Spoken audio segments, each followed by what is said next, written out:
All yiggity, and we're back, and we're just gonna go ahead and say the quiet part out loud. What is up with this rent-free space we got in the head of white America? Well, we're gonna answer those questions and more right when we come back on the Keep It P podcast. So y'all go ahead and get ready. Let's get prayers, but our sons get chalked. Why you fear our truth, but your lies get talked? Why you ride our wave, but we can't get calls? Y'all devils love style, but don't feel us at all. Y'all some damn devils, it ain't no other way. FBA on code, and we switching up the game. Y'all some devils, ooh, oh, oh, oh, no, na, na, na, na, na, na, na. Ooh, ooh, ooh. Yeah, I go ahead and let that rock out so everybody can come on up in here. Make sure y'all go grab the pettiest album of the century. That is Foundational Foolery. Stream it on all platforms right now. You dig what I'm saying? Songs like you just heard and other crazy joints. We're going to play some of those later on in the broadcast. However, this obsession with black people, I'm going to have to learn y'all today. So if you got a short attention span, this might not be the episode for you. But nowadays, there's a blurred line between what hate is and what hate ain't. And people would say that the Keep It P podcast, y'all do number hate, y'all ain't number hate. All right, check this out. I employed Malcolm X to go ahead and sum up what that means real quick.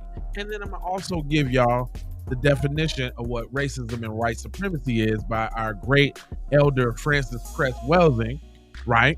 But check this out.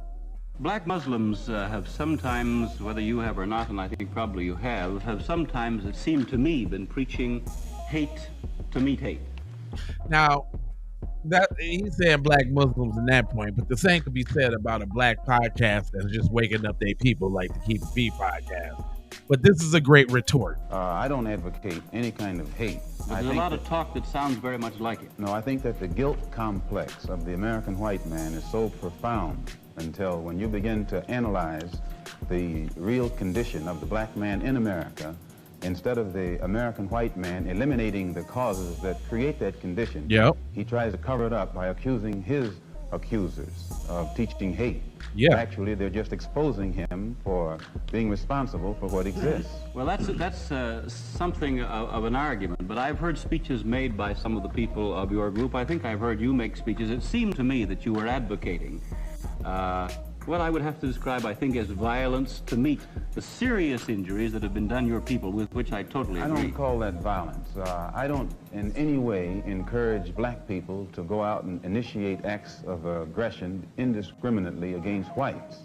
But I do believe that the black man in the United States and any human being, anywhere, is well within his right to do whatever is necessary, by any means necessary, to protect his life and property, especially in a country where the federal government itself has proven that it is either unable or unwilling to protect the lives and property of those human beings. So with that being said, just because I got a podcast informing and waking up my people and exposing them to the propaganda and showing them the real sentiment of people in the dominant society doesn't mean that I'm speaking hate. Maybe you need to check your little Kirk juice. By the way, y'all, I don't know if y'all know, Kirk juice is a real thing. I need y'all to add that to your lexicon. Any of these white people you see out here crashing out, doing dumbness, they is on the Kirk juice. I have started a Kirk juice channel on YouTube that is going to focus and feature on all the acts of Kirk juicosity out here in society right now, today. But back on topic. So Frances Cress Welsing, man, because I think that a lot of reasons why brothers and sisters is confused out here because they don't really know what's going on. Our great elder teacher, Dr. Frances Cress Welsing, if you do not know about her, you need to go check up. But she relates racism and white supremacy to a chess game. And we ain't gonna play the whole thing. I'm gonna speed it up a little bit so it don't take that long. But I want y'all to listen. The dynamic of white supremacy is analogous to a chess game. We haven't looked at it in that way before. See, we've looked at it, everybody hold hands, ring around the rosy, we're all in this together, and found that, wait a minute, that's not what's happening. That's not it. That if we understand the game of chess, where you have a white side of the chessboard and you have a black side of the chessboard, when people sit down to play chess, because I'm not talking about hating white people. Nope. I am talking about analyzing the behavior, but I'm not talking about hating them. I'm not talking about destroying white people. Nope. But I am talking about understanding this so-called game of chess. Now, good evening and welcome to For the People. History tells us that before the African's encounter with the European, the African did not need food stamps, did not have broken homes, did not need welfare, did not need care packages from Europe, did not have single-parent families, did not hate black skin, did not worship a white image of God. No, these problems did not occur at the beginning of the African encounter with the European, but they began with the advent of white racism or white supremacy behavior. But while much scholarly attention has been focused on the victims of white supremacy behavior, there has been almost no serious scholarly examination of the white psyche that gave birth to white supremacy behavior. Dr. Frances Cress Welsing is a Washington, D.C.-based psychiatrist who has been studying white supremacy behavior for more than 20 years. As you look at the economic, political, and cultural condition of African Americans and Africans around the world, what do you see as a primary obstacle blocking our development? well, I would label that obstacle with one word, racism, or the phrase white supremacy. That I believe that we need to understand racism in quite a different way. We need to understand white supremacy as we would understand a science. And if we investigate that dynamic, not only locally, nationally, globally speaking, that we will be able to have a greater insight into, what we refer to as poverty, or all the problems of the so-called inner city, teenage pregnancy, you name it, failure in school, unemployment. If we understand racism, white supremacy at another level, we will be able to, I maintain, solve these problems. So I'm gonna take that a little step further, y'all, because we visual on this thing. So I'm gonna take y'all in steps, right? I'm gonna give y'all Exhibit A. It starts off real nice and innocent, just like Becky right here. It starts off real nice and innocent. Listen to this. I miss black people. I know that sounds crazy, but I am from Georgia, and I used to go to HBCU, and the majority of my friends were black, and now I live in a small town in California, and I miss black people. Now, is it the people you miss? Or is it the Shaplacky stick? I just got questions. That's all. Let me go ahead and let her cook. I just wanted to know that. There's not very many here, and I hate it. Like, don't get me wrong, I love my job, I love my friends here, but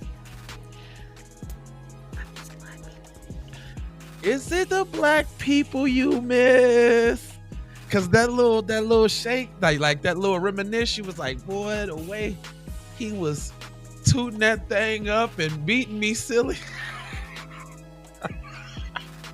She looked like she had a flashback real quick. Don't come for me. I miss the culture, I miss the vibe, I miss the confidence, the jokes. The D, go ahead and say it. You miss the D. The food. The D.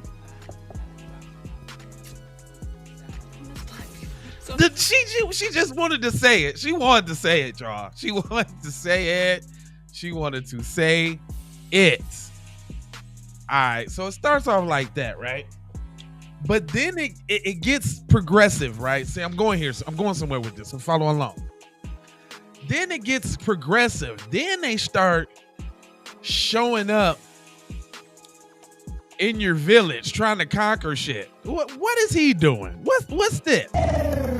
Patapim, il mio cappello è pieno di slim. Hold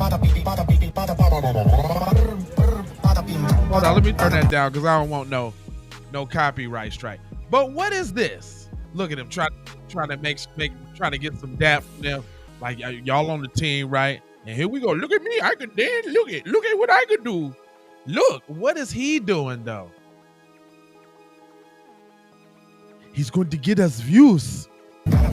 I'm sorry, I can't turn it up, y'all, but what is Cuz doing? What is that? Can y'all tell me what that is?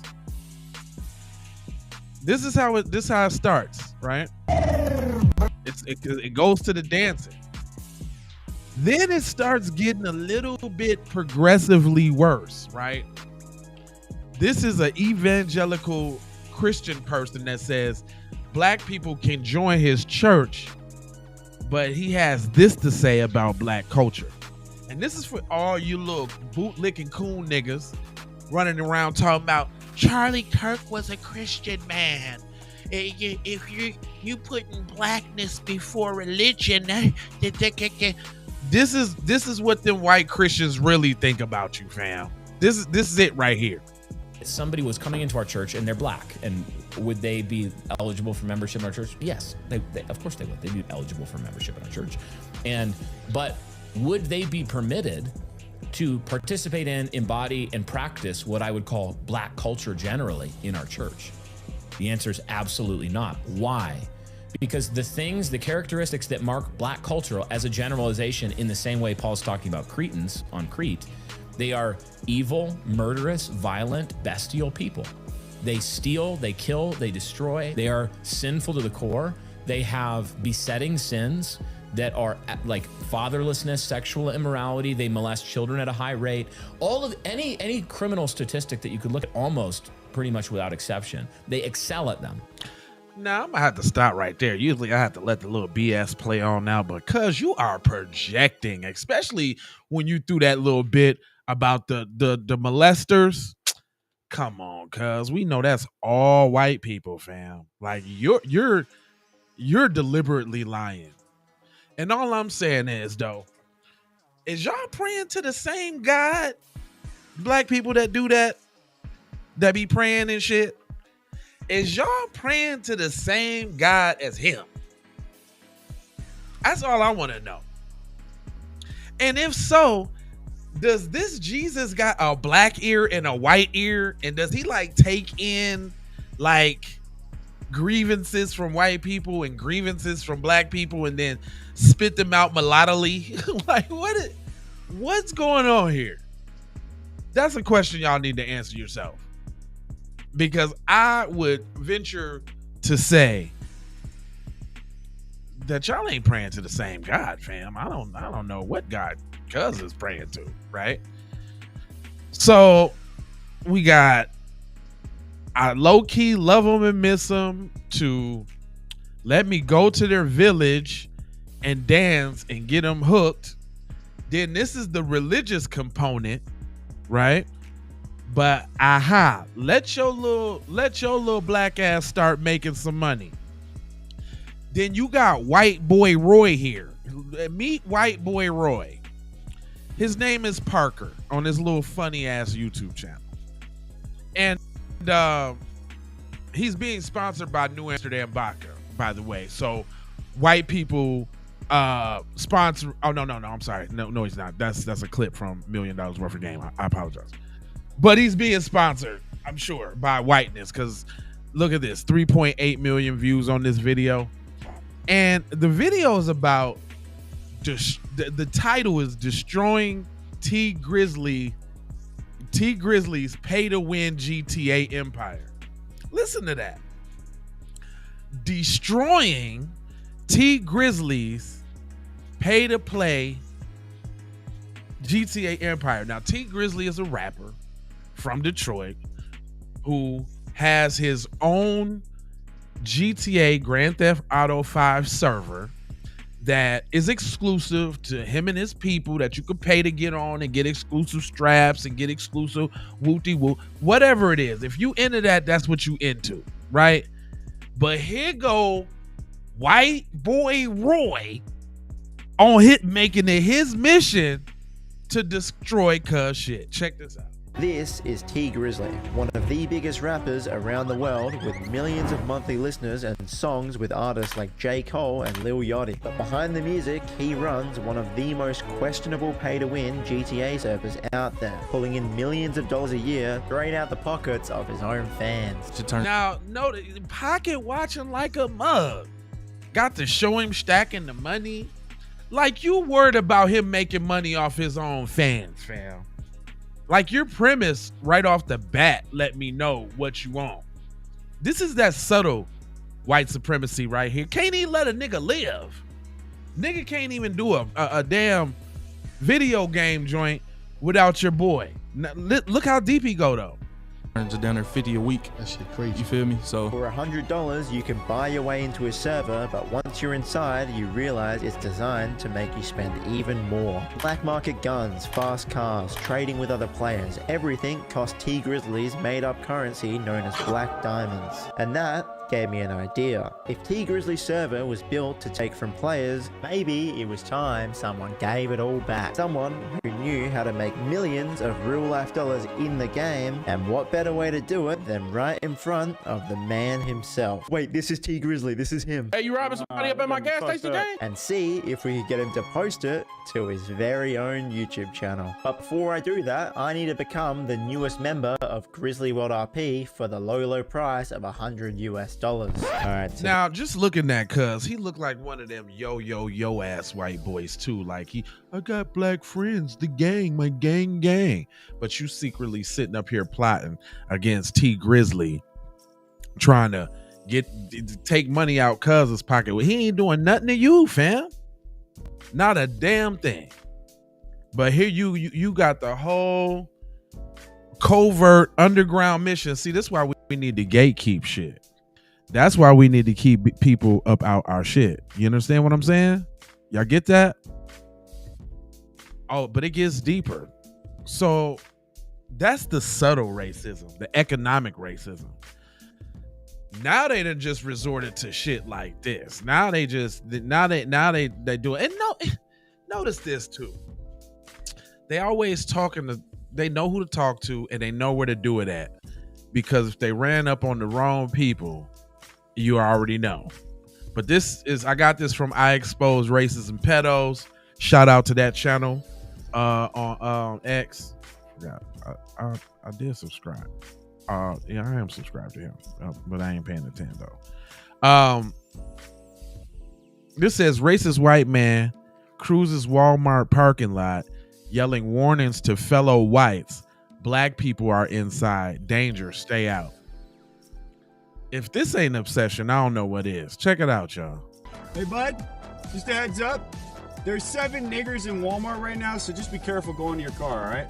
19,000 white women were raped by niggers last year, and guess how many white people raped a nigger? 0. That's a lie. That is such a lie. That's way a lie, man.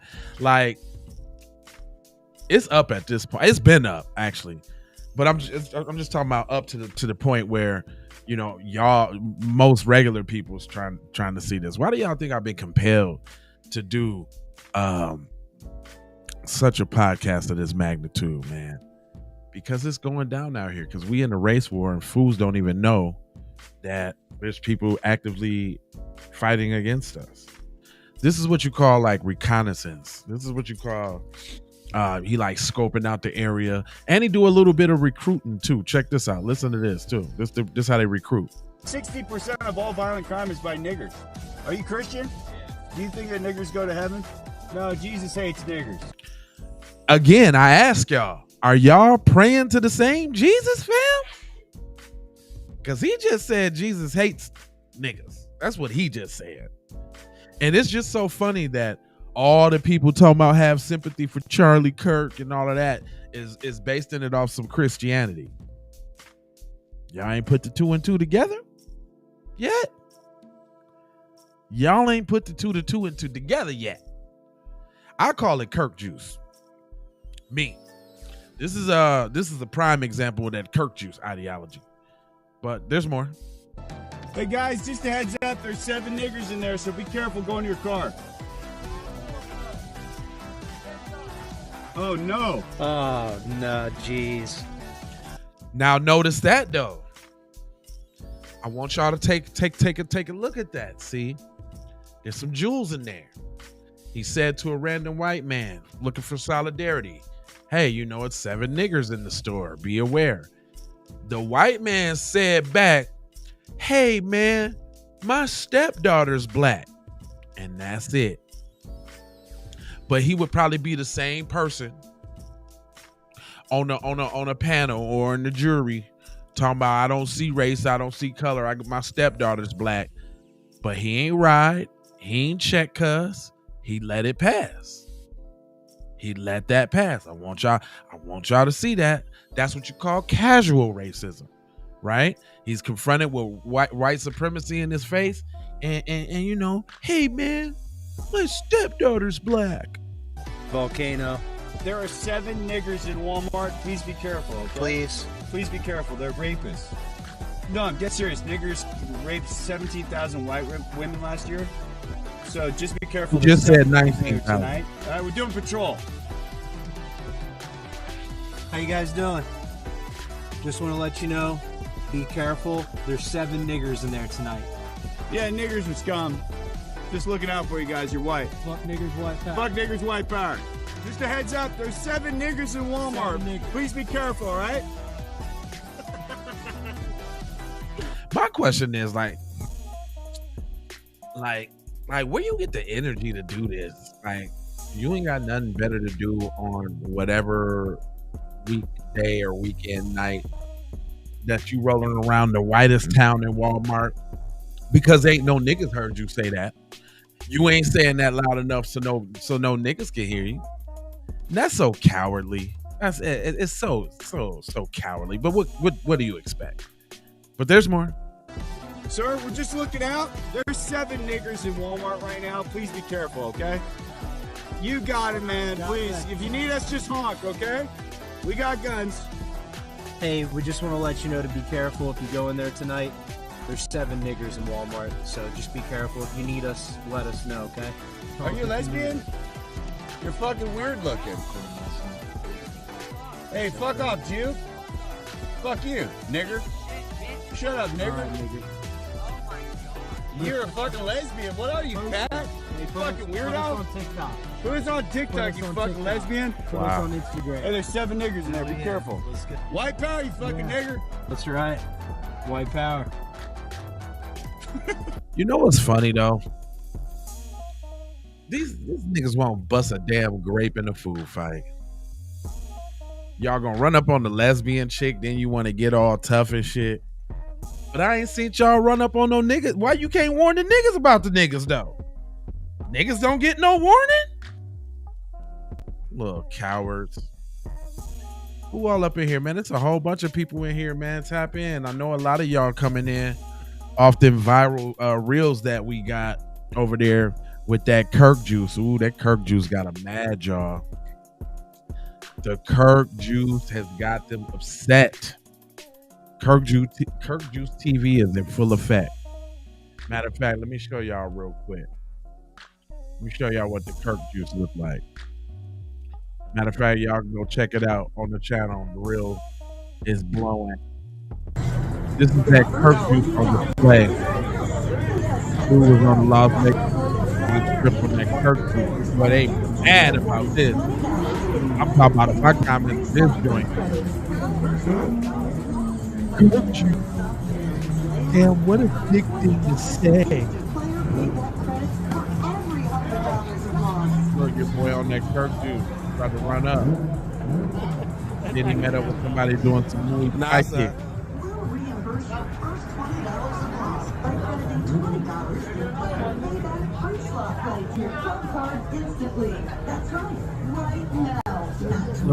Look, Kirk juice didn't want none of them kicks. Look.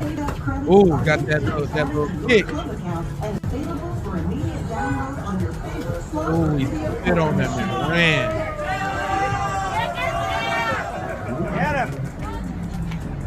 Spit on him and ran. See, that's that Kirk juice on display, y'all. So I know we're going to have a lot of angry people on this broadcast and all of that coming in, but I I don't care. Y'all want to see some more Kirk juice? Because the Kirk juice is going down over there. Y'all look, check out Shorty. Shorty was look, this lady definitely on that Kirk juice.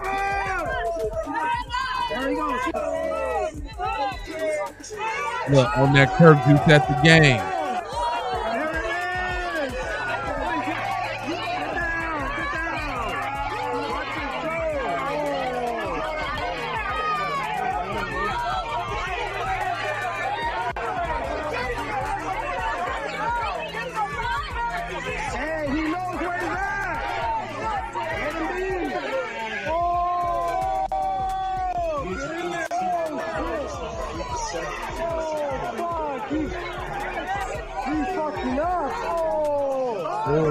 Kirk juice got her little nose split open. You couldn't see damage, but she got her little shit split.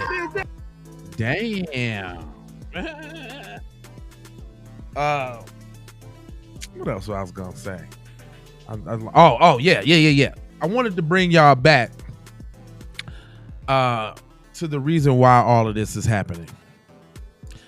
And it's the more you know. So if you got the short attention span and you don't want to hear the knowledge, then do what you gotta do. But Mrs. Welsing does break it down pretty dope. How do you define white supremacy or racism? Well, I understand racism. Well, let me just drop back. Okay. In the late 1960s, I wrote a paper on racism.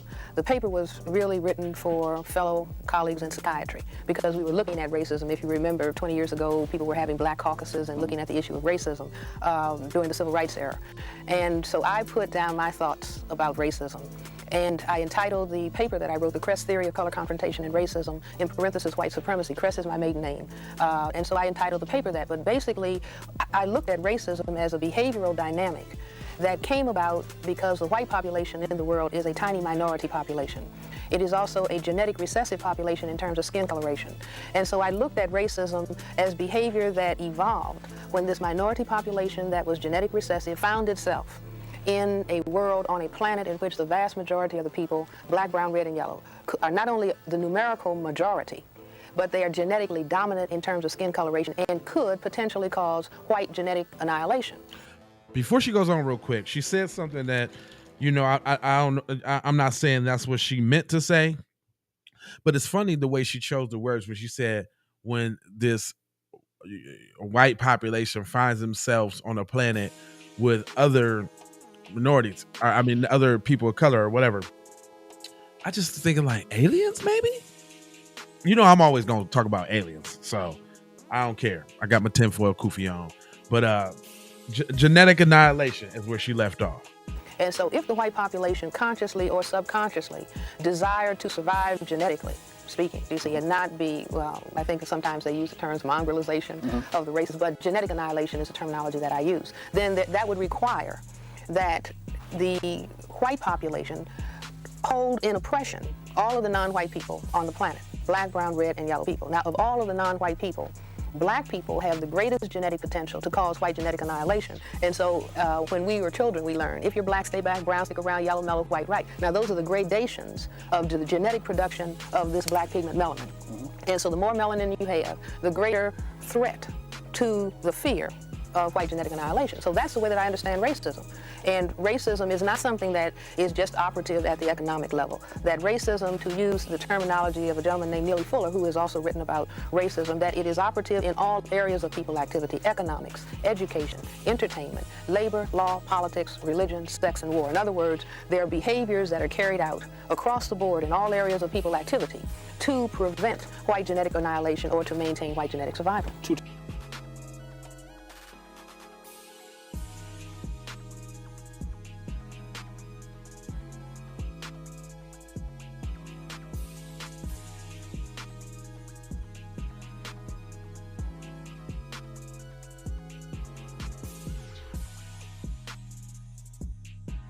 Activity: economics, education, entertainment, labor, law, politics, religion, sex, and war. In other words, economics, education, entertainment, labor, law, politics, religion, sex, and war. In other words,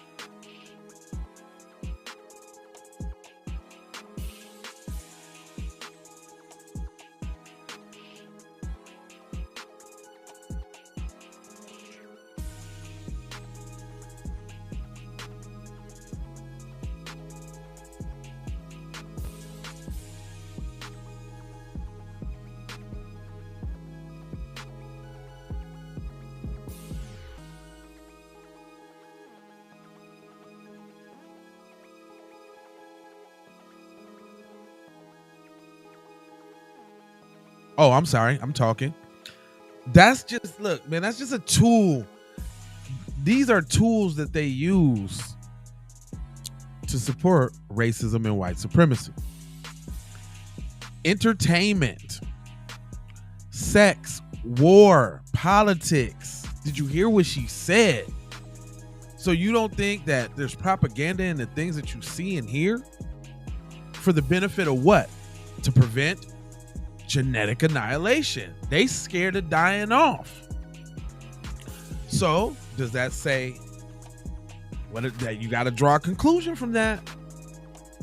The conclusion is not a good one, but the conclusion I draw from that is it is inherently in them to hate, because hate separates. And with separation, you don't get genetic annihilation.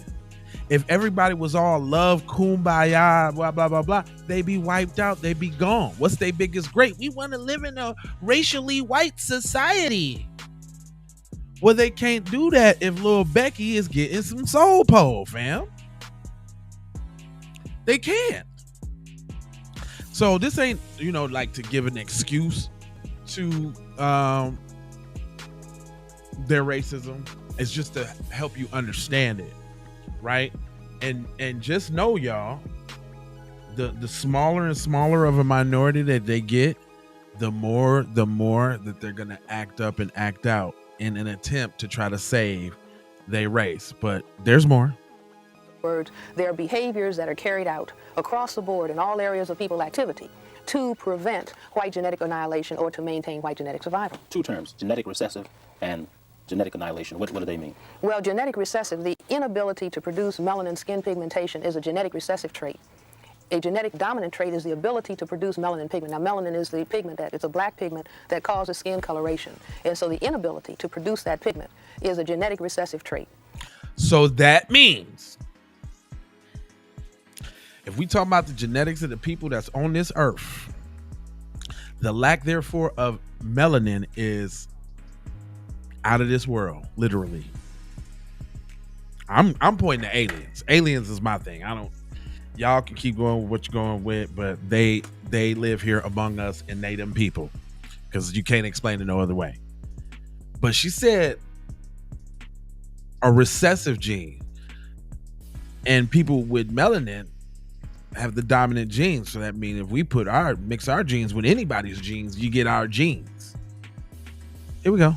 Whereas a genetically dominant trait is the ability to produce it. And so that's why when you mix black people and white people, the product is a product of color. The person is going to be a colored person. Okay, so in a sense or two again, the Crest theory of color confrontation says what? The Crest theory of color confrontation says that racism, white supremacy, is conscious and subconscious behavior to maintain white genetic survival on planet Earth. Thanks, bro. I'm back. Genetic annihilation. Okay, what are the historical and psychological evidences that lead you to believe that racism is based in the fear whites have around genetic survival? Well, perhaps I would say, we have history, and we have, hundreds of years of oppression, what non-white people refer to as oppression. Sometimes it was referred to as a colonialism, imperialism, slavery. For example, I say slavery was a phase of white supremacy domination. Do you see that? Reaching out, going into Africa, going into Asia, going into other countries, but certainly going into Africa and bringing African people. 50 million people were taken out of Africa. Going into Africa, enslaving people and bringing people, to different parts of the world. So we have a historic record that demonstrates not only when white people came to this area of the world, there were brown people here, Native Americans, the various Indian nations, millions of people, you see. We was here already. I hope y'all know that. Who are today even living on reservations, do you see? And they were slaughtered and they were taken off of their land. And they too could cause white genetic annihilation. In other words, if there was this mixing, you would have white genetic annihilation or, not white genetic survival. Now, is the fear whites have around genetic survival the only thing that fuels white supremacy? Or is there an economic component to it? No, I say that the deep underlying, I'm a psychiatrist, and so I'm accustomed to looking for the core of behavior. In other words, what is underlying behavior? People come and ask a psychiatrist, why do I do what I do? If the answer was just at the surface level, they would be able to see it themselves. Sometimes you have to look very deeply to see, what is fueling, what is underlying this? And so I say that the fear of white genetic annihilation fuels all of the activity that we see. I mean, it's not only a fear of genetic annihilation, but there's also a sense of inadequacy that goes along with that fear. You see, and I say that one of the major evidences of a sense of genetic inadequacy is I would say, the obsession to tan. You see, I mean, physicians, white physicians, every summer in this area of the world, also in Europe, will tell the white population, be very careful about staying in the sun. But the white population, says, and it maybe not everybody, but certainly large enough numbers for it to be a real concern. I have to have a tan. I don't think I look good unless I have a tan. Now, the very tanning mechanism is bombarding cells in the skin that customarily or normally would produce a melanin pigment, so that the skin would be normally brown or black, okay? But if those cells have a deficiency of an enzyme called tyrosinase, then they can't go forward and produce melanin pigment. But if I bombard those cells with ultraviolet rays, light rays, I can force the cells to produce small quantities of the tyrosinase enzyme and go forward to produce a melanin pigment. You see, so I say that obsession about having to have color. How long has white supremacy been in existence on this planet?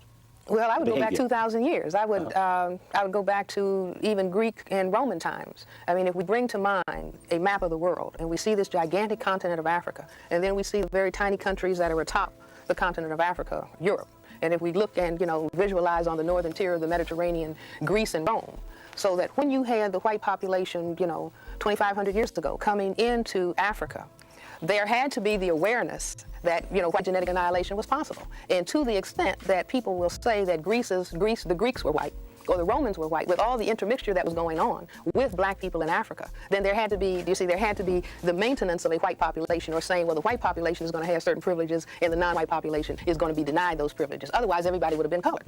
You see, because you certainly had more people in Africa than you had in, the tiny area of Europe. And so if there was just a genetic blending, everybody, blending together, then everybody would have been dark.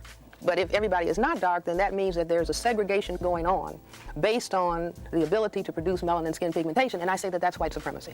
How does your perception of racism differ from the traditional perception of racism? Well, I'm not sure what you would call the traditional, but maybe the traditional view says that racism came about as a result of certain kinds of economic activity. You see, and that if you segregate on the basis of color, that you can have a population that you can economically exploit because they are identifiable as being non-white people. And you say that's not. And I say it's upside down, that it's the other way around, that the oppression, you see, because non-white people and black people in particular are not just exploited or oppressed in the area of economics, they're oppressed across the board. Economics, education, entertainment, labor, law, politics, religion, sex, and war. The oppression, you see, for what I refer to as white genetic survival is operative in all areas of people activity, not simply the economic. And black people have, well, if we are going to, as black people, take responsibility, and I think that, white people, some white people from time to time verbalize, oh, I'm so tired of you people begging and asking, I understand that in terms of white genetic survival thinking, okay. But if black people are going to take responsibility for the situation that we find ourselves in, or all the non-white people on the planet, you see, that are suffering under white supremacy, if we are going to take responsibility, then that means that we have to analyze that. We've thought, well, if they change the laws, everything will be all right. Or if I get a job, everything is going to be all right. If I get an education, everything is going to be all right. So now we find, no, that's not true. Which gets to my next question, really. How has the, quote, traditional view of what racism is hampered our ability to deal with it effectively? Well, it's the same thing as a doctor having an inadequate diagnosis. You see, if as a physician I have an inadequate diagnosis of the patient's condition, then I'm doing something with the patient, but the patient continues to be sick. The patient might even die. A smart physician will say, I have the wrong diagnosis, or my diagnosis is inadequate. I really need to study this patient in greater depth to find out what is really going on, so then I can then do something about it. You see, and so I'm saying that instead of, because I think that with this understanding of racism, I can understand. I mean, I'm not angry at white people because they're practicing white supremacy. I think it's unjust. I think it's horrible. But when I analyze their situation and say, well, they're doing this to survive. You see, they're frightened. I mean, even the killing of black men are a threat to white genetic survival. Why? Well, because only men can impose sexual intercourse. Y'all got to understand what this lady is saying. She is so powerful. I hope y'all taking this all in. Now, I want y'all to think about something because it's my job to put it on y'all mind. Have y'all noticed the obsession with white dudes and black dildos? also because of the black male phallus penis being so large and deadly in multiple different ways, pun intended. That's their form of the phallus is the gun, because it's the antithesis of the life-bearing black male phallus. You know what I'm saying? So their phallus is to take away the life of the black man. It's deep, man. It's deep, brother. It's deep. But there's more. Hold on. I'm learning you. White males coming out of Europe impose sexual intercourse in Africa on, African women. Women cannot impose sexual intercourse. White women cannot impose sexual intercourse. Black women cannot impose sexual intercourse. Do you follow what I'm saying? That's basic physiology. Do you see? Because let's say if a woman said to a man, "You are going to have sex with me," and he says no, and so I pull out an M16 rifle and I say, "You better." Do you see? If I frighten him, then he'll lose the erection. Right. So the male cannot be forced, but males can force females. White males can force females. Black males can force females. So that the fear of white genetic annihilation centers really on the black male. Do you see? And that was why I say the Republican Party could win an election by talking about Willie Horton. Do you see? Because talk about Willie Horton. What do you... Well, do you see that Willie Horton? Willie Horton. Here's a black male who raped a white female, was let out of prison and raped a white female. Everybody, the white females, that is, got very frightened by that, we are told. Do you see? But I say that what was really being stirred up, not only in the white females, but in the white males also, was here is a black man, do you see, who is invading white females, and that is how white genetic annihilation occurs. You see, and so I say that is the deepest issue in the brain computer of white persons on the planet Earth. So when we speak in terms of, hold on, Charlie Kirk, last post. Let me show y'all what. Let me show y'all what Charlie Kirk's last post on X was. Let me show you real quick. So y'all, I'm gonna show y'all a real-time example that this sister is a spot, and I do mean spot on. Hold on real quick, because I got to come with the receipts. Hold on. Let me see Charlie Kirk. Oh, I'm just looking it up real quick. Y'all tap in. What's up, fam? I see you over there tapping in. G, I appreciate you tapping into the broadcast. I'm just trying to learn them today. That's all. He said, what'd you say? Said you had a clip earlier at the Walmart with them line up. Exactly. But this one though, look at Charlie Kirk's last post. Hold on, y'all. Before he died. Check this out. And don't tell me they scrubbed it. Oh yeah, they scrubbed it. Cause his last post before he died, it was a picture of the white girl on the train with the black man standing above her talking about America will never be the same. Hold on. They scrubbed it, huh? Oh, here we go. Hold on. What's it? Charlie. Official black woman just for the murder. Yeah. No. Yeah, here it go. Right before he died. You see this? America will never be the same. Stoking them little white girl fears. Yeah, that's dangerous. That's dangerous as hell. It's so dangerous that cuz got popped in the neck. And it wasn't even from us. But hold on, there's more though. I'm learning, y'all. Hold on. This disappearance. And we as black people, white females, and that is how white genetic annihilation occurs. You see, and so I say that is the deepest issue in the brain computer of white persons on the planet Earth. You see, this fear of this disappearance. And we as black people, we don't really understand that. I mean, because we cannot disappear based on genetic annihilation. And that's, brothers and sisters, y'all don't understand. This is deep. They've been at war with us. They've been at race war with us. since we fought to get off them plantations, fam. Tuskegee experiments, the jab. Remember when the jab was out, man?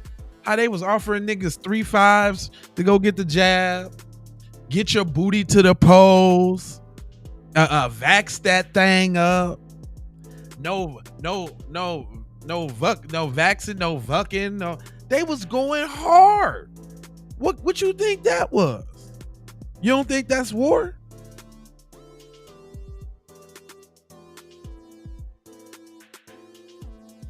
There's more. As a matter of fact, under white supremacy, black people try to get rid of the color. Right. You see, and find it very difficult to get rid of because the pigment is so very powerful. Okay, but that's skin bleaching. That's black Republicans. That's all these bootlick niggas talking about Charlie wasn't a racist. He was just telling it like it is. Remember when she said entertainment, religion, politics? Religion got some of you niggas fucked up out here. And it's doing a great job. Black people were doing that, thinking, well, if we were lighter, maybe there would be less oppression, you see, under white supremacy. But I'm saying that black people do not understand this fear. But I maintain that white people understand the fear. And this is why groups that call themselves Ku Klux Klan, you see, can raise the issue of racial purity and have a lot of people, you see, respond to that. I even maintain that that's what the cross burning is all about. That's what the dying of Charlie Kirk symbolizes, fam. What y'all don't get is that was their mascot. He was the one that was willing to say what they really felt. He was the one that was going to say what they could say without having to be in HR the next day. Charlie was their man. He was their man, fam. Hold on, what you say?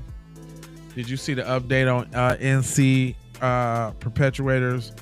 So many things about that story are troublesome. 10 black show. Oh man, I don't know. You say what you say.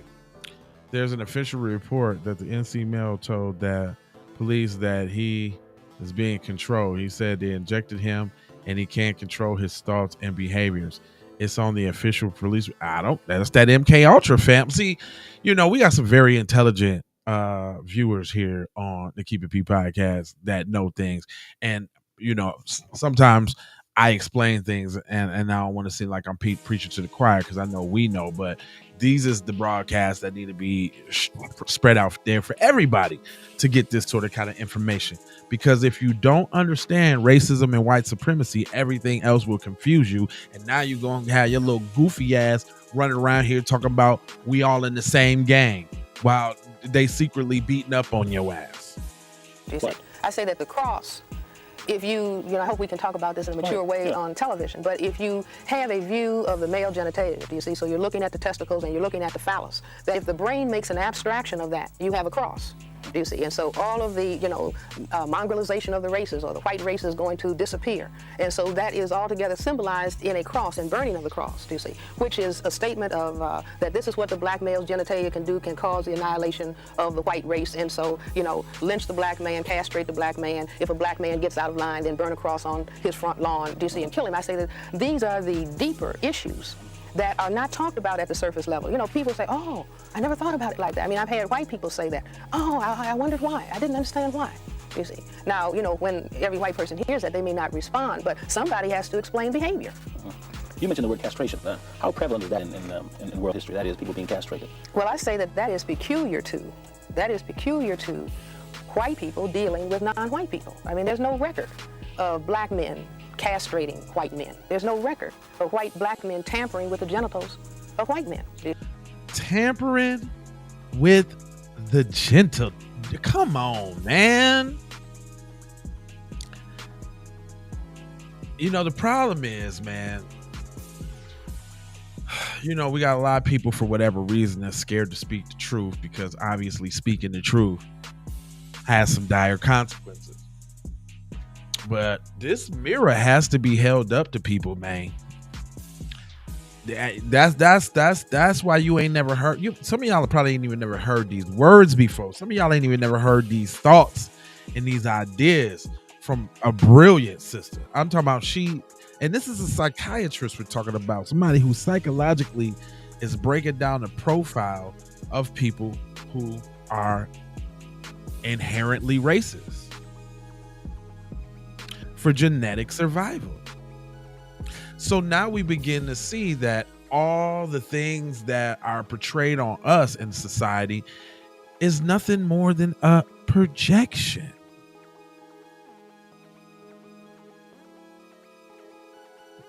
Yeah. That chessboard, the white and the black chessboard. Yeah, that's what's up.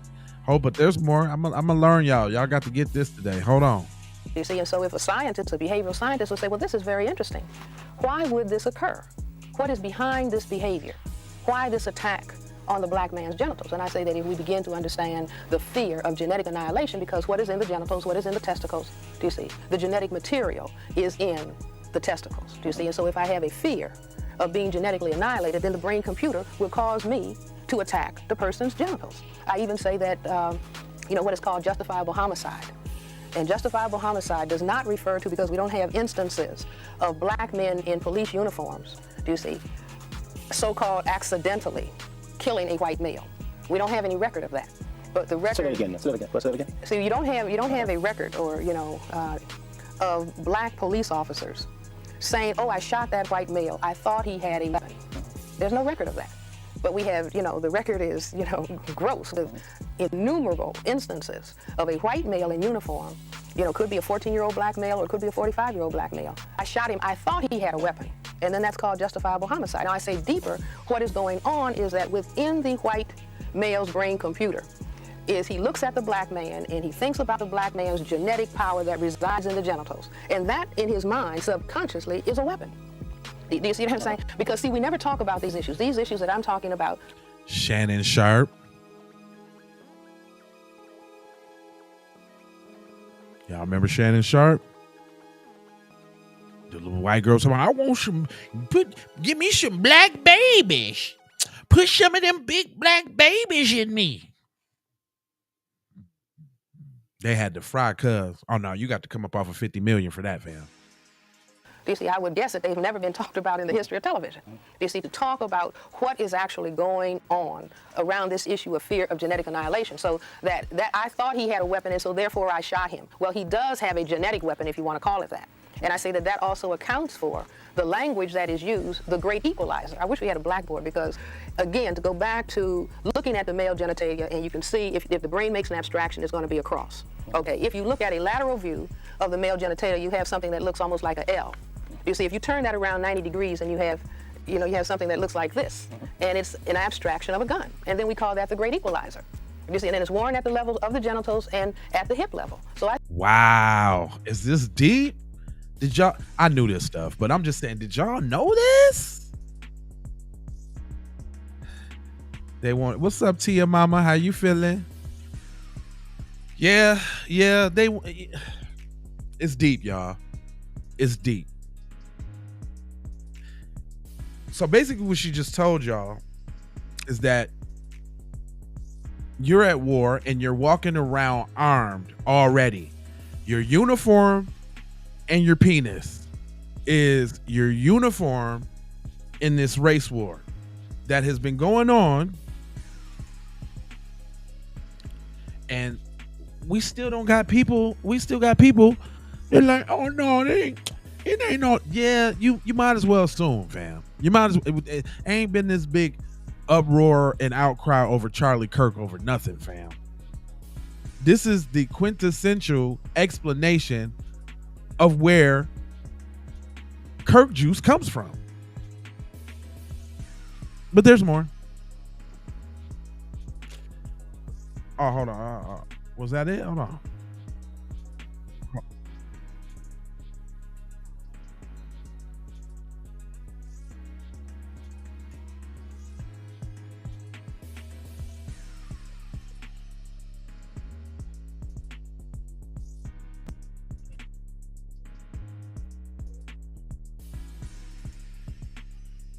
Oh, my bad. Hold on. I wasn't showing y'all. There's language that is used, the great equalizer. I wish we had a blackboard because, again, to go back to looking at the male genitalia and you can see if the brain makes an abstraction, it's going to be a cross.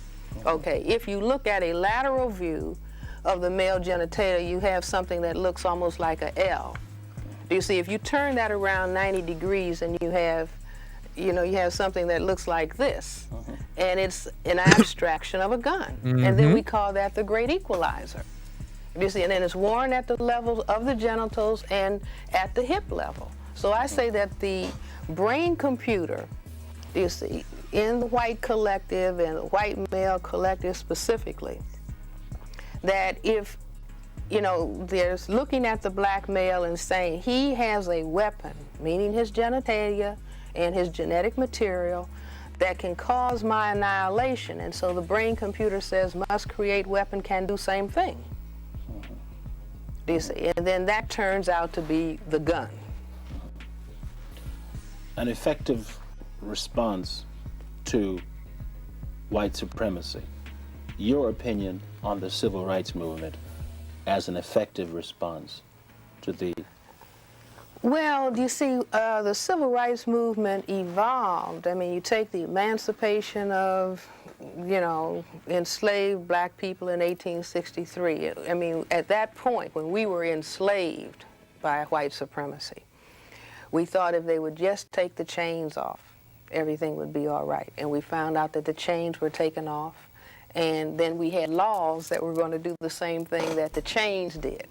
And so the civil rights movement changed the laws. You see, all the laws that justified the oppression of black people and the segregation of the schools and the segregation of public accommodations and all of those things.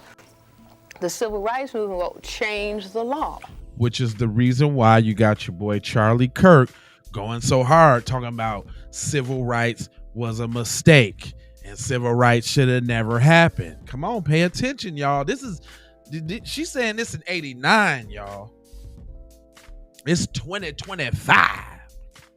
This is classic information, and she's been spitting this for 20 years before that. Another thing I wanted to touch on, though, because the chessboard thing I thought was very important. So I'm gonna bust this down, and then we gonna ride out, and I'm gonna come back with some more history for you, some more lessons on why they so obsessed with us. For us to fully understand exactly and specifically what white supremacy is all about, and people at all ages should know. What should black children be told about white supremacy? Exactly what we're talking about here. Do you see? And more, that white supremacy is a system of behavior evolved by a tiny minority of people on the planet who are genetic recessive to the majority. And these behaviors that oppress and hold non-white people down are for the purpose of white genetic survival. These are very unjust behavior, boys and girls, or children. Good evening and welcome to For the People. Hold on real quick. And the second part of our conversation with psychiatrist Dr. Frances Cress Welsing on white racism. Now, in different parts of the country, when I go around and speak, I will ask, white people, do you want your children to be colored? Do you want your grandchildren to be colored? Do you want your great-grandchildren? Do you want your great-great-grandchildren to be colored? And they say no. So I say, well, if you don't want that to happen, you have to be engaging in certain specific behaviors. You see, so that issue about genetic annihilation does not occur. So what she's saying is all this white supremacy coming from these white mothers. That's what ain't nobody talking about, all these school shooters. They want to talk about black women raising these thugs and gangbangers and that, but ain't nobody talking about all these white shooters. And let's keep it real. Colonized black people like Africans and Caribbeans, they take on the same mindset. Trying to keep their little tribes going. There's more. And this is what we experience, you see, as black people, as non-white. They should be engaged in what activities? They should be engaged in what? That black people should be engaged? No, I thought you were saying the whites. I'm saying that the white, you see, we keep running into, wait a minute, there's a wall. Let's say it might be a black man trying to matriculate in a job situation, and he finds I can only go this far. And then I run into this invisible wall. And people might say, oh, no, we're not discriminating. But the black person knows that that wall is there. They keep hitting the wall, do you see? Or they're eliminated. Or it's just like looking, how we're looking at the Supreme Court decisions that have recently come about. Do you see? Oh, wow, they're now going back to the old way of doing things. The door opened a little bit, and now the door has to slam back, do you see? And we feel that pressure. And this is when we say, well, racism is going on, do you see? But the white response would say, oh, nothing is happening. Now, if more African Americans and Africans around the world were to begin to look at white supremacy in the manner that you have outlined, what would it mean in terms of how we respond to white supremacy as opposed to, quote, that traditional? Well, that's why we have this chessboard here. All right. Because I say that the behavioral dynamic of white supremacy is analogous to a chess game. Here we go. We haven't looked at it in that way before. See, we've looked at it, everybody hold hands, ring around the rosy, we're all in this together, and found that, wait a minute, that's not what's happening.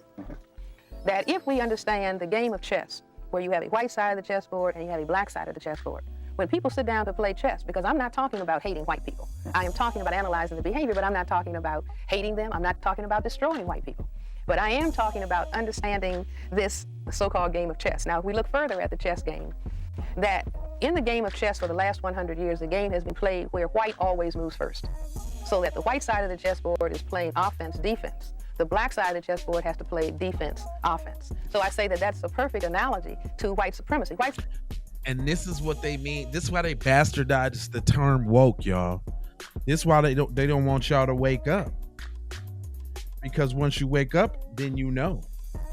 So they'll take your term and then they'll bastardize it and make it seem like a taboo term. But that's my job, man, to wake y'all up. Do y'all hear this? Get this information in you. Supremacy has to move against non-white people for the purpose of white genetic survival, do you see? And also, the game of chess is about checkmating the king. Do you see? With white moving offensively and then defensively, that means that the real issue in the game of chess is about the white king checkmating the black king. And I say that that is perfectly analogous to racism, white supremacy, because the primary thrust of the attack of racism, white supremacy, it's against all black people or all non-white people, but it is most specifically against the black male, because it is the black male who can cause white genetic annihilation. You see, and so the game of chess is about the white king checkmating the black king. And so I say that if we begin to say, oh, it's like the game of chess. You see, and black people say, oh, we didn't understand that. Oh, now we can play, because it's just a matter of tactics and strategy. And I go further, to look at the chessboard as though each of these columns, each of the vertical columns on the chessboard, we really need 9. And if we look at it, one column represents economics, another economics, education, entertainment, labor, law, politics, religion, sex, and war. And so you have to play on those 9 fronts simultaneously, which is just like playing chess. You don't play on just one column. You have to play and look at all of the columns at the same time. You see? And so if we now begin to say, oh, we understand the dilemma of the white minority on the planet, that they are actually operating in fear of white genetic annihilation, you see, and the intention then being to survive, white genetic survival by any necessary means. And real quick, before she go on though, I want to touch on something. So, you know how you're not analyzing critically everything. Like you'll say, oh, it's just music, we just having fun. Or, oh, it's a TV show, we just this, that, and the third. Nah, man, it's on all fronts, fam. They're doing it on all fronts. I mean, any necessary means. Any necessary means. Then black people can begin to say, oh, okay. That means that we have to have tactics and strategies for, you see, black survival and maximal development. In the presence of this continuous onslaught, we will give up completely, you see, begging and pleading, that all of that energy, like 90% of our energy as black people in this area world, is being spent begging and pleading, you see, but that would be analogous to the person who is playing the black side of the chessboard, begging the white side to let them win. So if you were playing the black side of the chessboard and you start asking the white side to let you make some points, they ought to take you to the nearest mental hospital. That's not the way the game is played. You see, the same thing with basketball, the same thing with football. Is that why we're back now to the Supreme Court going back and undoing? Right, well, you see, I say that it's that cycle. In other words, white supremacy, you can look at it as Mr. Neely Fuller does, as, having 4 phases: establishment, maintenance, expansion, and refinement. And so after you go into refinement, you have to go back to establishment. So what do you think of the goal of equality? Well, I think that the issue about equality the dynamic of racism, as I have analyzed it, and white supremacy is coming about because people feel unequal. You see, people feel, well, somebody else has a dominant genetic trait that can cause my genetic annihilation. And so that's the game that's on the table. And so equality, you see, you cannot establish equality when you have that dynamic going on of somebody feeling, I have to have everything, or I have to be in charge, either because I'll be genetically annihilated or because I feel genetically inadequate. I have to try to balance that out. Or I'm ordained by God, or because Jesus told me to, or because it's my right to in the Bible. Come on, y'all. Y'all gotta think. You gotta think. By having all of the money, all of the jobs, all of the houses, all of the things that are decent, do you see? And I can only feel balanced out if I'm looking at the people who I really look at as genetically dominant to me, if I can reduce them to a state of inferiority, and then I can say, see, I'm superior. Rap music. Notice how we went from conscious rap to what we got right now. You think that was just because we love the gritty street? Nah. It's all a plan, fam. Social degradation of a people's culture makes them real easy to exterminate. Anybody heard of Nazi Germany? These are the steps that was taken all the way up to them people getting put on them trains. Just so you know. It starts with the media. It starts with the music. Starts with the TV. Then you got outward racists. Remember these dudes? Remember these? Hey, bud, just a heads up. There's 7 niggers in Walmart right now, so just be careful going to your car, all right? 19,000 white women were raped by niggers last year, and guess how many white people raped a nigger? See? Raped a white girl genetically. 19 niggas. Genetic annihilation. That's all he's saying. We're scared. The black people are taking over. We're going to be wiped out. That's what he's really saying.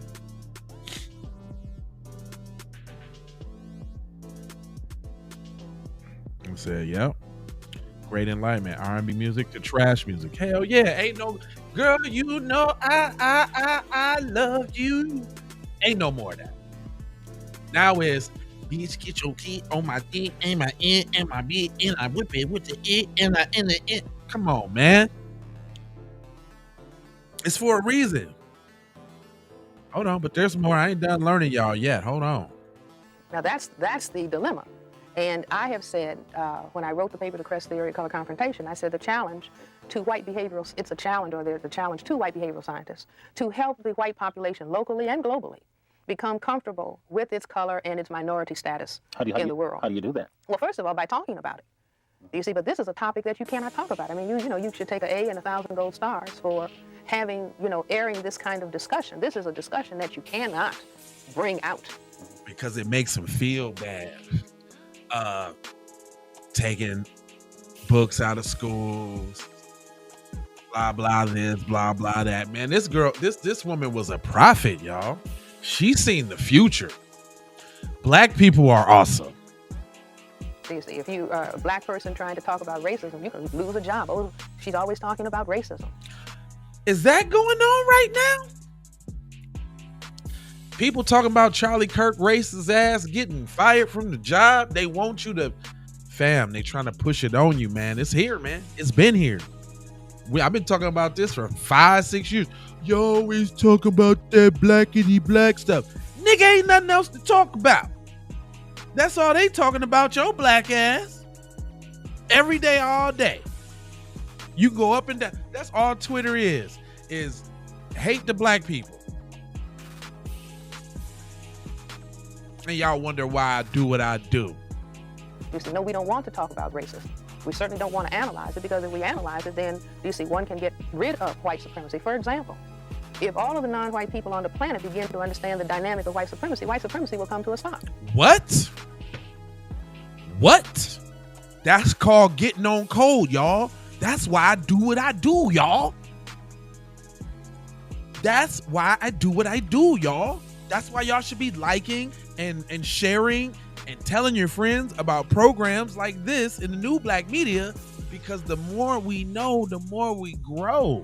That's the only reason they taking advantage of us right now, because they done such a good job of dividing us and making us with this individual culture. Like prime example, how you see people, and I hate this so much, people take videos with the middle fingers up. Like, damn. Fuck everybody. And see, we got to get out of that. We are our brother's keepers. We all we got. Y'all notice we ain't got no friends in Mexicans, no friends in and Asians, no friends nowhere now. I'm not, let me put this caveat out there because I got to do this every time. But we don't speak in absolutes. Everybody has an individual relationship with somebody. But don't be fooled, though. Don't think that at one second that they're going to team up with you to go against their own. Never happens. But you will see these bootlicking, Sambo, coon-ass niggas teaming up with white folks to go against their own. Hodge twins, Officer Tatum, and whoever else. You see that. But they ain't going. You ain't finna recruit none of them to go against none of they people. Y'all need to get on code. Oh, there's more. Hold on, I ain't done. You see, because one of the plays, tactically, strategically, on the chessboard of white supremacy is a minority survives in the presence of a majority by dividing and conquering. Hello? Is that why the FBA movement is so strong right now? Because we getting hip to the game and getting on code, realizing and recognizing that it was actually kind of like a reverse strategy. They just tried to lump us all in as one big Negro, which is just as effective as shutting us down. And also now we're defining ourselves and getting that act right, asserting ourselves as the black leaders of the diaspora, because we are. And now it's for all the other skin folk to get on code with what we doing. The longest running perpetuators of the fight against white supremacy. Us. The special, long, black people in America. We the only ones that's been constantly, forever giving them that smoke. So they're going to have to get on code with us. But there's more. You see, pit this group of black people against that group of black people. You see, which is reminiscent of the current discussion that goes something like this. The black middle class is not interested in the black underclass. You see, divide and conquer. You see, get the black side of the chessboard, so to speak, warring against these pieces, warring against one another. Music does that.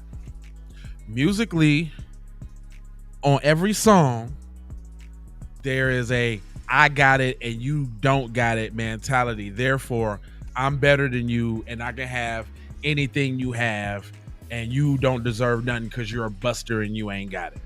That's what our music is nowadays, right? We constantly battling with being degraded in our music, because you got to wonder, when they talk about you broke and you this, that, and the third, everybody like, they ain't talking about me. Yes, they is, nigga. You ain't in the same tax bracket as them, nigga. They talking about you. So we cool with music that disrespects us and degrades us. And we're cool with music that makes us hate ourselves and listen to how many times that we get shot and all of that. Like, you know, we got to stand up against that type of shit, though. But we getting on code. That's why these young thugs and all this other shit ain't even popping no more. We don't. Matter of fact, speaking of young thugs, talk about racism and white supremacy. Talk about racism and white supremacy. Album cover? Hold on. Talk about racism and white supremacy? Is that what we're talking about? I give you Exhibit A. What is this? What is this? Niggas is just like, fuck it. If can't beat them, just join them. These is the niggas that they pay, y'all. These the ones that they put money behind. This nigga right here. You see that? What'd you say? We have too many silly, superficial individuals in our community. I would agree. I would definitely agree. on my mama, but that's all right. Let me tell y'all something. We got the definitive guide to being on code, right? This book that we made. Hold on, let me see, because let me go back to a chapter in this joint so I can refer to. Hold on, real quick. Cause see, we busted down for you. Stay on Code Handbook by Jay Lava and TZ Von Savage. Y'all go and get this for free with the link in the description. What it means to stay on code. Protect, uplift, and prioritize FBA culture. It's not about perfection. It's about protection. Every choice, power or weakness, on code equals survival. If we plan to survive out here, y'all, we have got to get on code. I appreciate that. Yeah, we trying to give people tools to shit that they can actually use. Then we actually also got the whole book, recognizing tethers and protecting the lineage. Stay on code, the survival manual for foundational Black Americans. Yes, we did that. Mm-hmm. Yeah. We got literature. Yeah. We authors. We telling y'all how it is. But back to the handbook real quick though. Let me go through a couple of these slides. We got some definitions. We even tell y'all how you can be on and off code. You're self-checking yourself. You know, did I help FBA today? Matter of fact, look, y'all, this is what I'm talking about. I don't just talk it, I live it. I was driving the other day, and I seen this Black lady laying on the ground, and kids was standing up over her crying and shit, and cars just zipping past. Nobody had nothing to say about nothing. I'm like, what the hell? So I goes over there and I pulls over, man. And this is a little bit of the interaction. This is a little bit of it. Cause I'm like, nobody would believe this shit. That's why I had to do it. But check this out. Check this little interaction.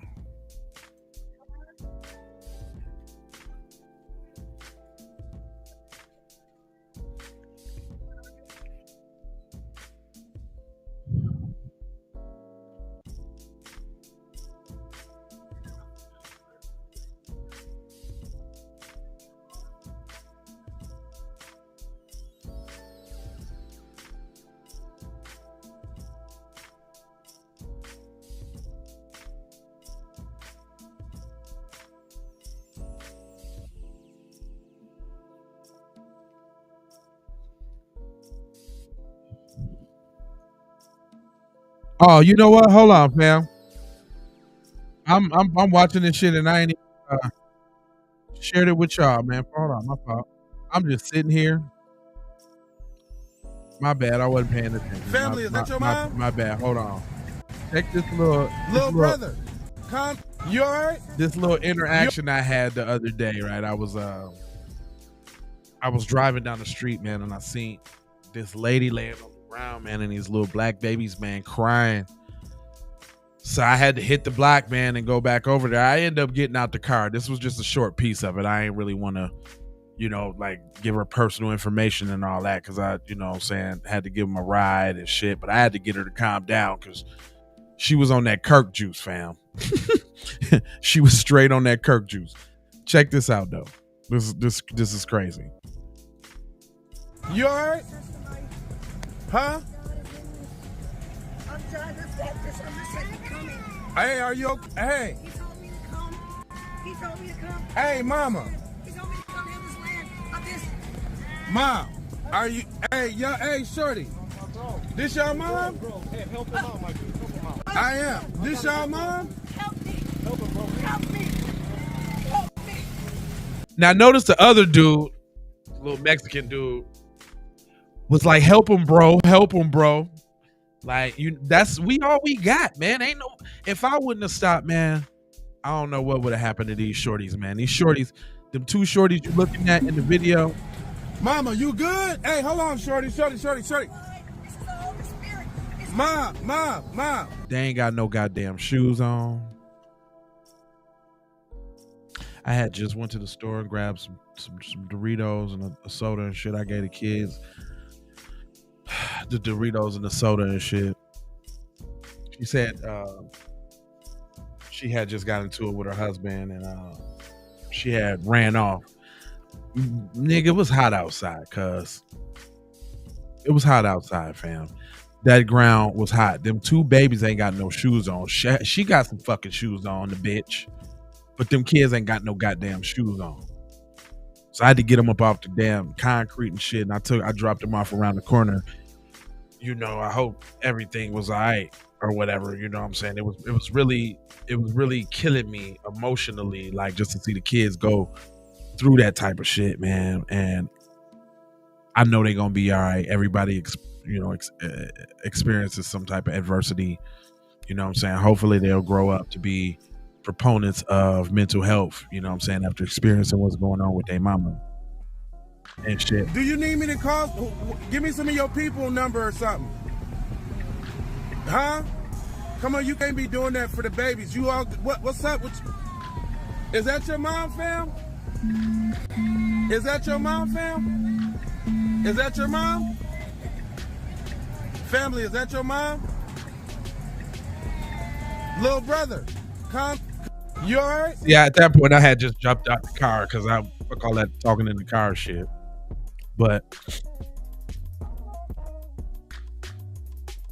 oh man, for sure, man. Like I got a soft spot, man, for I got a soft spot for homeless black people, men or women, but more specifically black men, but women too. You know what I'm saying? Like this is in Las Vegas, fam. It's always some crazy shit going on in Las Vegas, fam. And I was decided that I'm gonna just start whipping out my camera and filming the shit. And luckily I did, because I'm talking about my whole YouTube is going up off of these crazy Kirk Juice encounters that I've labeled them. All Kirk Juice, fam. Look, like this lady right here. This lady right here at the damn gas station one day. I was at the gas station. Like, what the hell is she doing?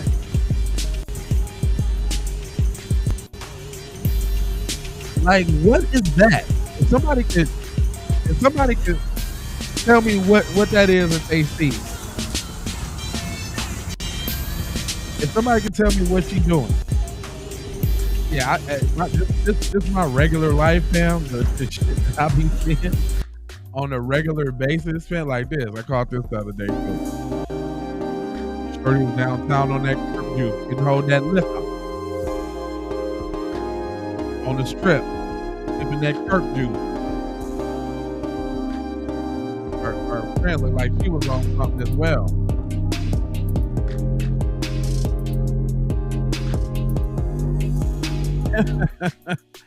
I be catching it, fam. I be catching all type of drama and madness. Matter of fact, what y'all need to do is go to that Kirk Juice TV. Hold on, because we just started that. That Kirk Juice. Hold on real quick. Let me show y'all what Kirk Juice looks like.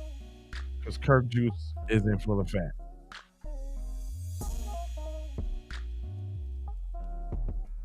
Kirk Juice TV. Let me show y'all. Yeah, y'all see that? Y'all see that Kirk Juice right there?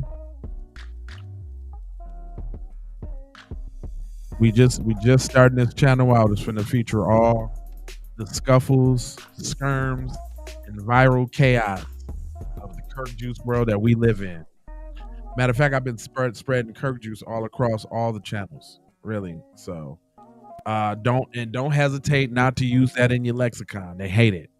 White people hate the term Kirk Juice, and I'm making it a phenomenon. So please share the Kirk Juice. Okay, he said no one should be homeless on their own land. You're right about that. You know what? You're right about that. Yeah. You're right about that. That's real deep, T. For real, for real. But man, I appreciate y'all rocking with me so long. We got a lot of people in here. I see hundreds of people on the broadcast, man. I don't know if y'all watching at work, but y'all could say hi, F you, boo boo, you stank, your mama. Y'all could have said something up in this. Oh, look, Kirk Juice just tapped in. What up, Kirk Juice? Kirk Juice just tapped in. You know what I'm talking about? What up with you, Kirk Juice, man? You know what I'm talking about? I was giving you a little shout out on the Jane, on the thing, you know what I'm saying? TZ Von Savage up in this joint, of course. You know what I'm saying? T up in here. We got FBA Strong up in here. Who else we got up in here that tapped in? Who was this?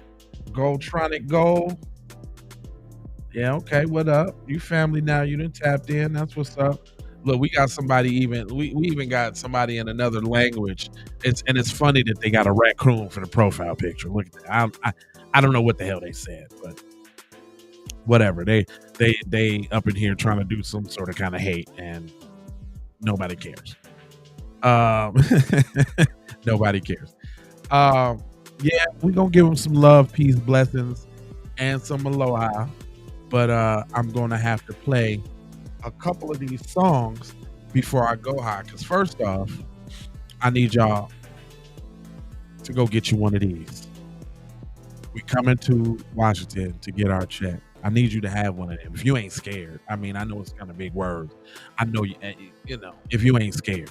Or you can get the one I'm rocking right now, which is that cut the check for foundational Black Americans. You dig what I'm saying? You know what I'm talking about? You can get it in the reparations, green, yellow, red. We got all type of colors over there, fam. Go get you some colors. Matter of fact, if we don't got the color, you can hit us up personally and we'll make the color and send it to you. How about that? We also got, you know, them get on code joints, man. Respect the lineage and get on code, because that's what we need to do. We got them for the men's and the women, because we don't need no divide between young and old. You see what I'm saying?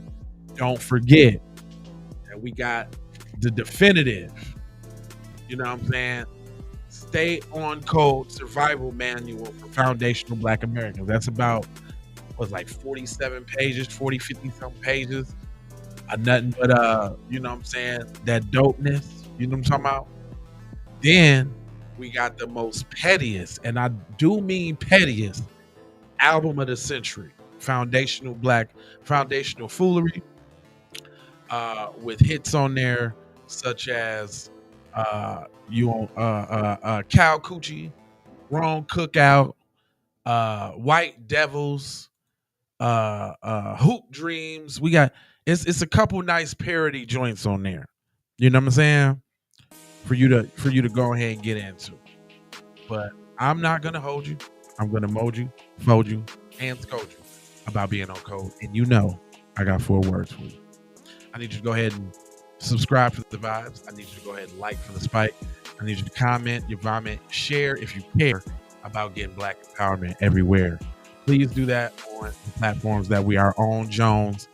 And just to bring it all the way home, let me look you square in your whole optical retinas. Look, they took my green screen down. I don't know how. Let me see if I can put that back up. It's kind of whack.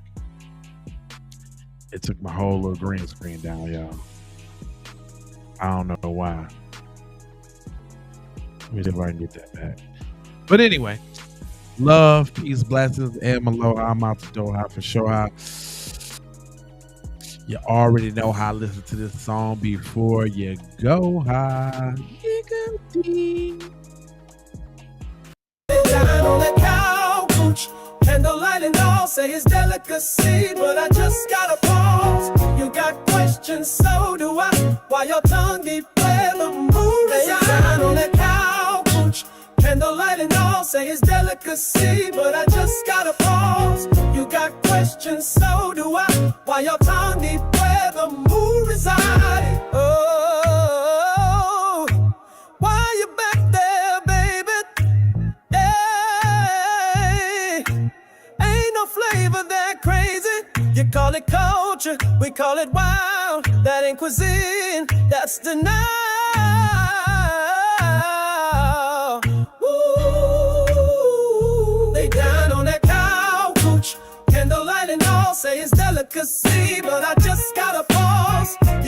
question, so do I. Why your tongue deep where the movie down on that cow cooch. Candlelight and all say it's delicacy, but I just gotta. Hey, since y'all still around, I got some more songs for you. Here we go. Yeah, yeah. Oh no, no. Y'all really thought? Nah, we don't do that. Let's talk about it. You pulled up like you knew the code. Didn't bring nothing, not even a fold. Auntie squinting like, who this clown? Unc said, don't let him sit down. You laughing too loud, trying too hard, mimicking slang, but you're so off par. Said you brought vibes, that's cute, but we peeped your plate, it's piled high. You ain't even say grace, didn't look to the sky. You ain't kin, no past, no ties. Now you outside, wondering why around here that don't count as fruit. Love, ay, who told you pull up like that? Nah, with no play, no name, no pass, yeah. You ain't fam, can't dance, fall back. Now you outside reading group chat recaps. You ain't getting no invite, oh, oh no.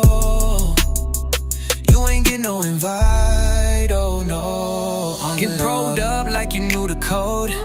Didn't bring nothing, not even a fold.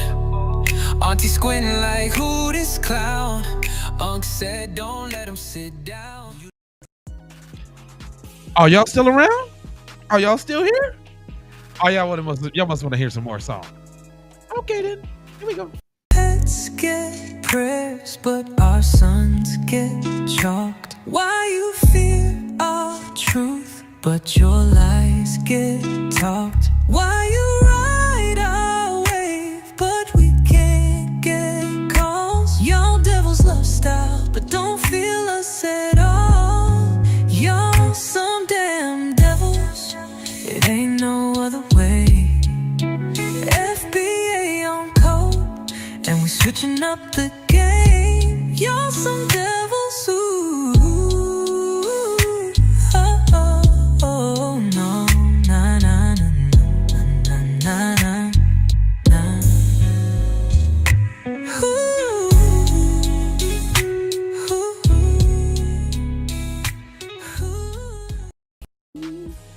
Oh yeah, we y'all still around? Oh, y'all still rocking? Y'all better go get that foundational foolery. That's where you can hear this stuff, man. Yeah. Yeah. Hungry. Yeah. Trump ain't let the GDs out. No. Just some tweets and a photo op clout. Facts. Talking slick like he free in the block. Cap. But Larry's still locked. Y'all better stop, huh? For real. Trump ain't let the GDs out. Nope. He just dap, yeah, up, pose and bounce. All that noise just to chase black clout. Still ain't free the folks he talking about.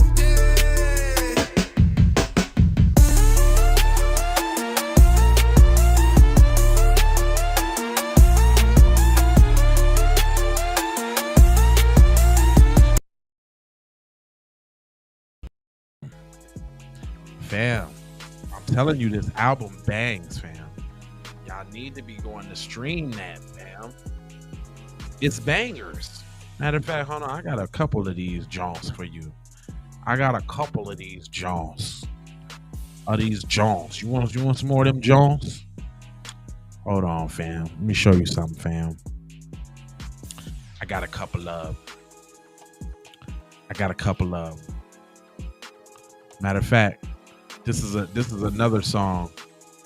Oh, the album also does have the Cow Coochie remix as well, which is a banger. This song right here, fam, y'all gotta go back and check the episode that we did with them folks eating on the cow coochie. But hold on real quick, since y'all still around, y'all wanna still stick and stay. All right, I got something for you.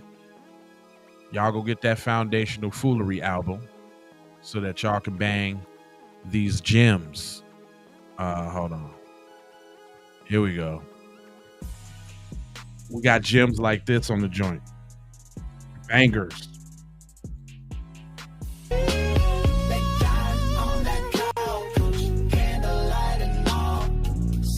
Delicacy, but I just gotta pause. You got questions? So do I. Why y'all tongue deep where the moon resides? It ain't steak, it ain't brisket, that ain't what's on they plate. That's the move. From the UK. Served up well done late with the side of shame and a sprig of thyme.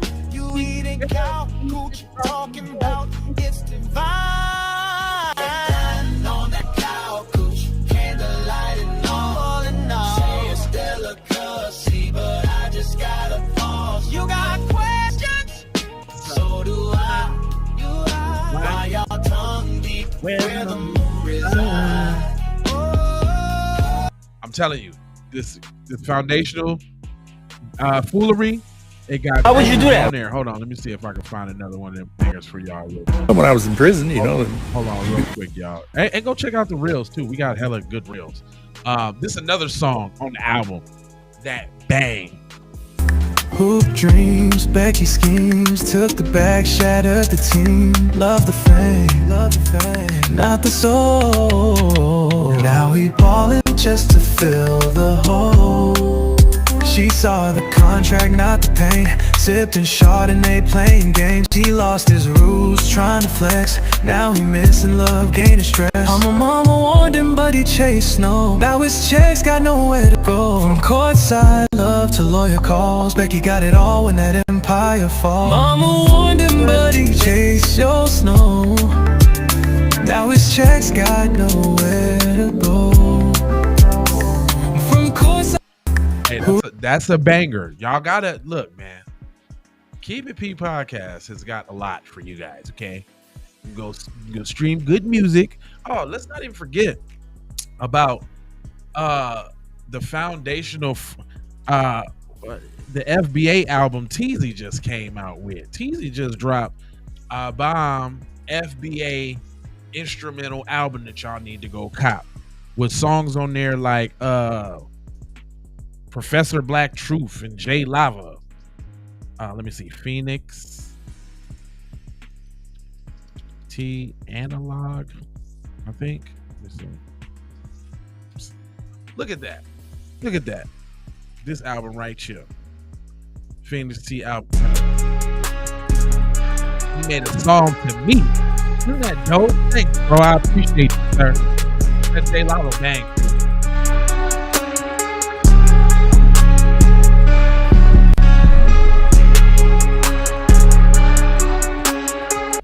Talking about that FBA Writers joint. That FBA Writers joint is what it do. You can go to Phoenix T Analog. He got all type of tracks over there, all type of songs. Here go the album right here. Real bangers. Dr. Claude Anderson, Tariq Nasheed, Brother RZA Islam, Great Black Shark, Jason Black, Torian Rain, Vicky Dillard, Professor Truth, Teezy Von Savage. All the greats, fam. All the greats on one. Go bang that. What else y'all want me to do? Y'all want me to do something else? Or is y'all ready for me to leave? Because I didn't see y'all ain't left yet. Y'all still hanging out in there. Y'all ain't left yet? Okay. All right. I don't mind. I got time today, cuz. I got time. Let me see what I want y'all to know. I told y'all about the shirts. I told y'all about the music. Yeah, that's pretty much it, man. I'm finna go, man. I love y'all, man. Thanks for tapping in with me, man. Love, peace, blessings.